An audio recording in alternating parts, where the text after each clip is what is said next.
Hello everybody, and welcome back to another video. Thank you, of course, for humoring my desolate ambitions. It has been a little bit. That's because I'm at college right now, which I'm sure some of you have noticed that there is a strange trend where I tend to do more stuff in the summer and then stuff when the school year starts. Yeah, that's why. But I'd like to make another video, and this one's not too long, I don't think. If you hear any noises that maybe you don't normally hear in my videos, it's probably something going on in the dorm, and most likely something I can't really avoid, though I will try to cut out a lot of the bad takes and everything, which I do with most videos. There's a chance that I'll miss something or that some sounds will just be unavoidable, so I apologize for that. However, I hope, regardless of that, that the reading is still good. And speaking of the reading, we're going to be doing another creepypasta. And for today's video, this creepypasta will be one that I've seen a few times, but I like it a lot, so I wanted to do my own take of it. The Quiet Sky by, let's see, Ryan Brenneman. So without further ado, well, let's get started. It started when we called out to the stars. Into the darkness, we felt so small, tumbling through vast emptiness while clinging to the skin of the world, and without a single reason why.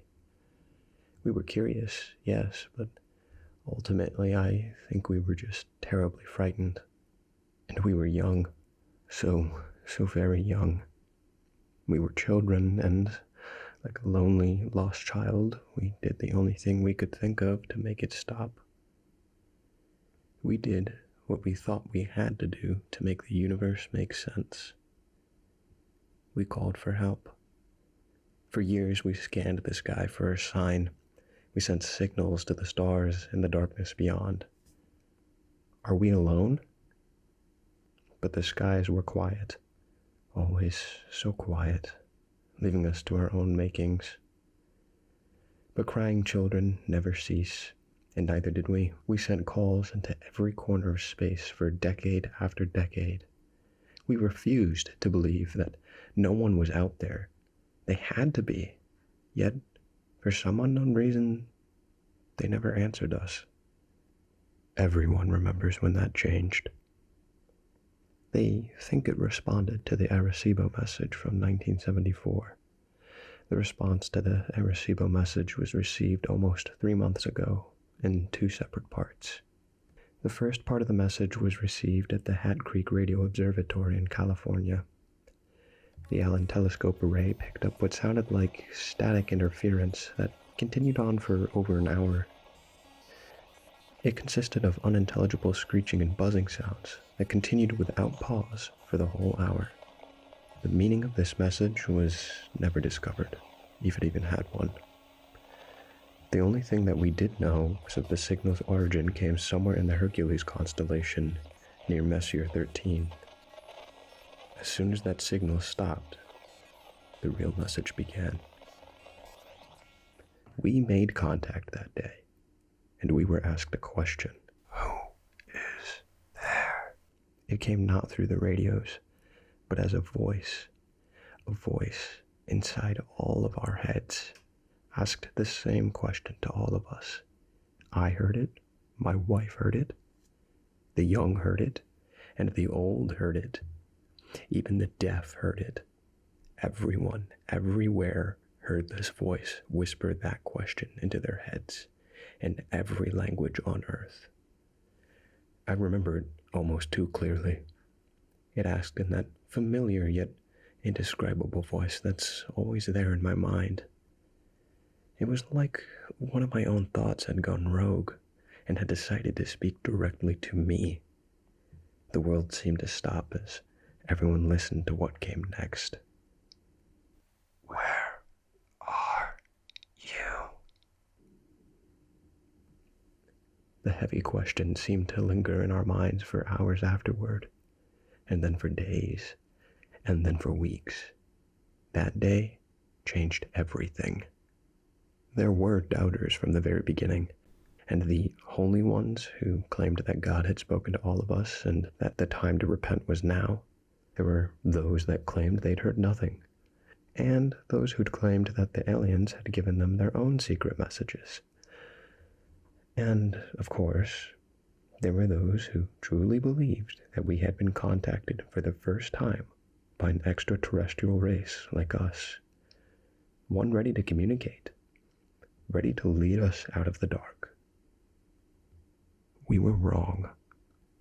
We never made contact with alien life, at least nothing comprehensible or discernible to human understanding. The stars are vast, and in their vastness, our voices had touched the ears of something truly incomprehensible, something hungry and malevolent. The voice. We realized our mistake when the ground started to groan. Beneath our feet, everywhere, the ground seemed to moan. The muffled sound shook through the dust and dirt below us. No one knew what was causing it, at least not until the calls started coming in. The graveyards were screaming. All at once, the dead had started screaming. Every deceased man, woman, and child was turning in their graves. All the animals did so too. Every dog, every cat, everything that had walked this earth. The cries of ancient whales shook the seas, and the shrill of screeching birds echoed in the forests. The caskets shook, and the morgues howled. The voices stopped altogether, in an instant, leaving the world in an amplified silence. In their absence, a new sound filled the air. The voice returned.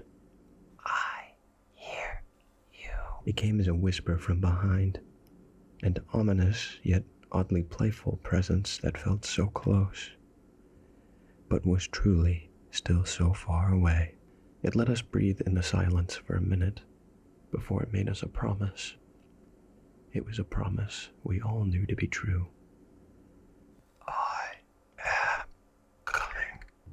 The voice was gone, and the air was again filled with screams. This time, they were from the living. After the voice had gone, we were left to our own devices. Millions panicked, and rightfully so, as chaos took hold of the streets. Many would die in the violence and the gunfire of that night. They would be known as the raptured before long, and the rest of us were the condemned. We could only wait. The screaming dead was only the first of the side effects that we felt as the voice approached. The closer it got, the more we felt it. That first night after the screaming, we noticed the stars bleed for the first time. A section of the western sky had turned black, blacker than night. It was only truly visible because of the ring of stars around it. The light from those stars had turned red, and they seemed to bleed across the sky like food coloring dropped into water. Their light swirled and flowed all around the edge of some unseen mass. I knew then that I was staring into the face of the voice. Our scientists claimed that nothing was there, and that their radar scans always came up empty.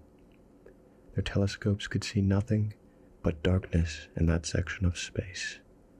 However, the proof was right in front of us, as every night that ring of darkness got wider, and more stars bled in the sky. We watched it come. As each night passed, the black spot would widen, and more stars would distort and bleed around it. During the day, a new hell would greet us. The side effects worsened. The day always brought something new. I'm sure most of what happened will go untold and unknown. The animals started disappearing. All of them. No tracks, traces, or bodies were left behind. Pets would run away, some violently so. They all retreated, never to be seen again. The forests were left abandoned, the oceans empty, the air was left silent. The world seemed empty and lonely. They left like water receding from the shore, just before the tsunami breaks. One day, about 2 weeks ago, Scientists tried to talk to the voice again. They hoped, perhaps, to reason with it.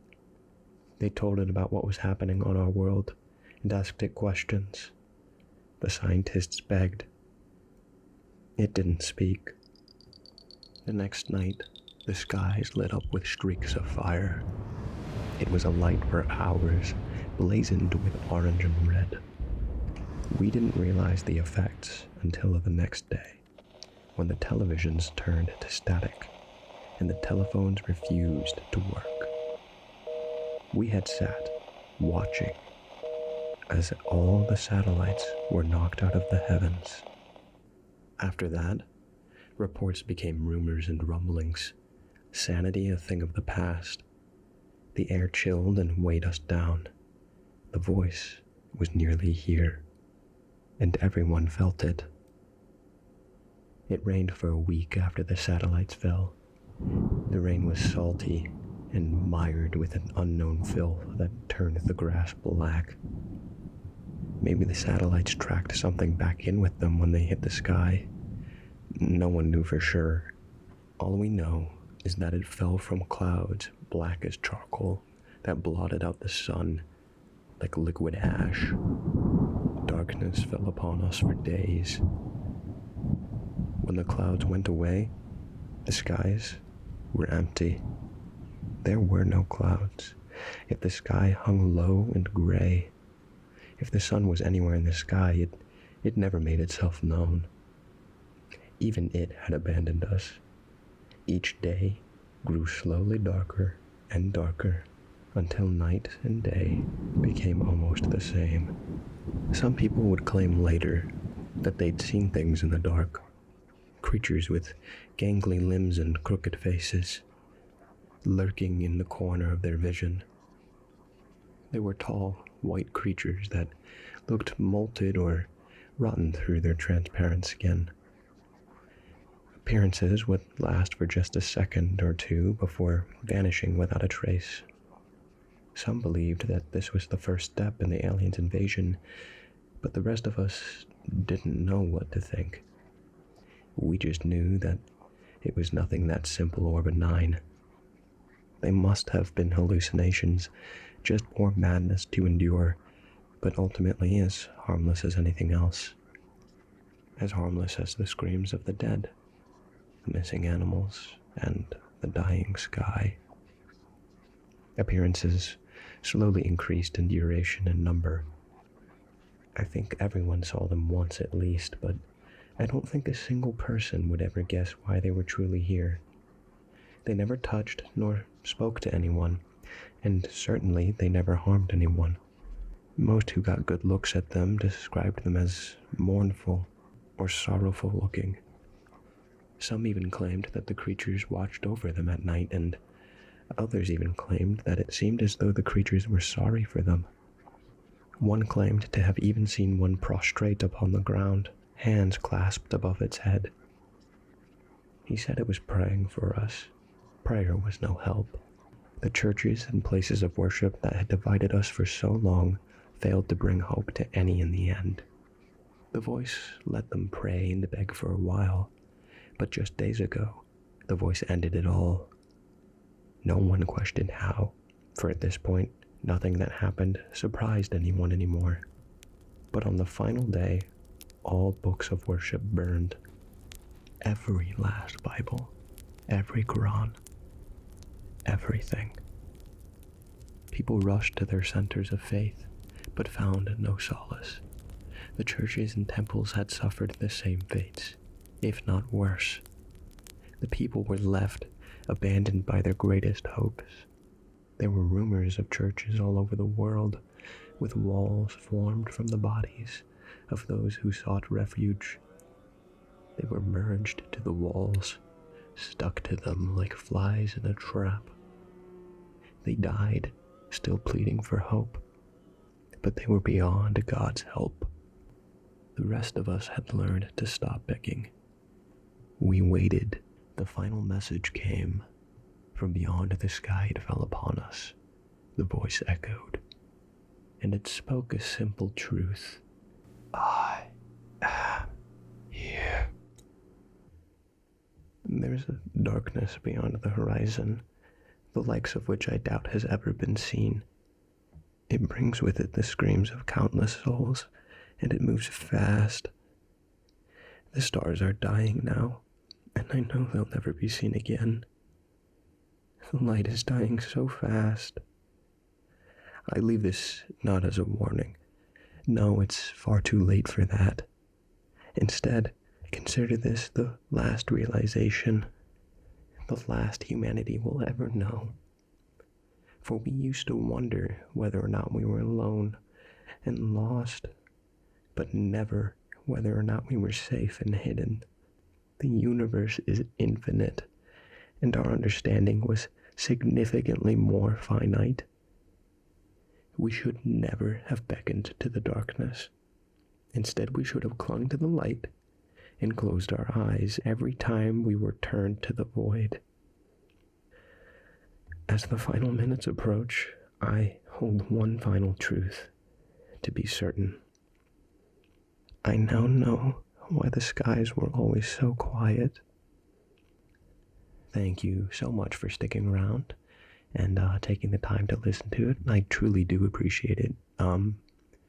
It can be hard sometimes to level with everyone, to keep making videos, especially. I don't know. I just have an issue with creating content and feeling good about what I make. But I have received nothing but positive comments for nearly every video I've done. And I truly do appreciate it. It's probably the only reason I'm still doing this. You guys really do keep me going. And I'm glad, no matter how large the community is, that whoever is watching is watching. And even if you just joined, I'm appreciative of the fact that you stuck around, and that you're here at the end and you took the time to listen to this. So thank you again. I really, and I hope you enjoyed the video. And of course, thank you for humoring my desolate ambitions. And I'll see you in the next one.